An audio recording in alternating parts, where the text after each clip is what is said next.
Hi மாமீஸ். இன்னைக்கு நான் என்னோட பேபிக்கு செஞ்சு கொடுத்த ஒரு ஹெல்த்தியான அட் த சேம் டைம் ரொம்ப டெலிஷியஸான ஒரு டின்னர் ரெசிபி தான் இன்றைக்கி உங்களோட ஷேர் பண்ணிக்க போகிறேன்.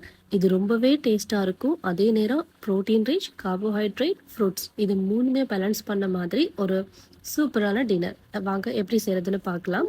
ஃபர்ஸ்ட்டாக ஒரு பொட்டேட்டோ, அதுக்கப்புறமா ஒரு எக் எடுத்து அதை நல்லா பாயில் பண்ணிக்கோங்க. நல்லா சாஃப்ட் டெக்ஸ்சர் வரைக்கும் பாயில் பண்ணிவிட்டு அதுக்கப்புறமா மேஷ் பண்ணிக்கோங்க. அப்போ இந்த மாதிரி ஒரு ஸ்மூத்தான சாஃப்ட் டெக்ஸ்சரில் உங்களுக்கு கிடைக்கும். அதோட கொஞ்சமாக இந்த மாதிரி பெப்பர் ஆட் பண்ணிக்கோங்க. நான் என்னோடய பேபிக்கு 8 மந்த்ஸ்லேருந்தே பெப்பர் ஆட் பண்ண ஸ்டார்ட் பண்ணிட்டேன்.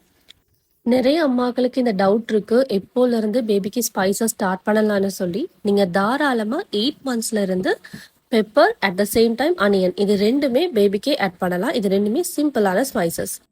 நெக்ஸ்ட் நம்ம செஞ்சு வச்சுருக்க டெக்ஸ்சரை கையால் இந்த மாதிரி ஒரு ஷேப்பில் செஞ்சு வச்சுக்கோங்க. நெக்ஸ்ட் சூடான பேனில் ஒரு டீஸ்பூன் அளவு நெய் விட்டுட்டு நம்ம செஞ்சு வச்சுருக்க அந்த ஃபிங்கர் ஃபுட்டை இதில் ஃப்ரை பண்ணி எடுத்துக்கோங்க. ரெண்டு பக்கமும் ஒரு 1-2 நிமிஷம் லைட்டாக ஃப்ரை பண்ணி எடுத்துக்கோங்க. ரொம்ப ஃப்ரை பண்ணிடாதீங்க.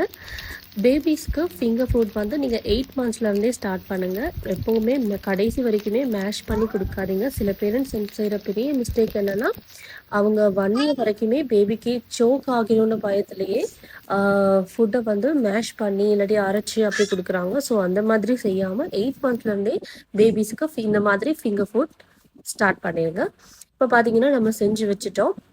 அதுக்கப்புறமா நான் கொஞ்சமாக கிரேப்ஸ் எடுத்திருக்கேன். அதை ஒரு 30 மினிட்ஸ் மாதிரி உப்பு தண்ணியில் ஊற வச்சுட்டு அதுக்கப்புறமா வாஷ் பண்ணி அதை குட்டி குட்டியாக கட் பண்ணி அதையும் அவருக்கு டின்னரோடு கொடுக்கறதுக்காக ரெடி பண்ணிட்டேன்.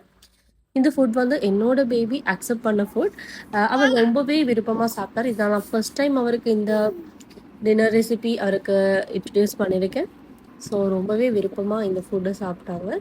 நீங்களும் இந்த மாதிரி டேஸ்டியாக ஹெல்த்தியாக உங்களோட பேபியை கொஞ்சம் டிஃப்ரெண்ட்டாக ட்ரை பண்ணி கொடுக்கணும்னு விருப்பப்பட்டீங்கன்னா இந்த மாதிரி செஞ்சு கொடுக்கலாம்.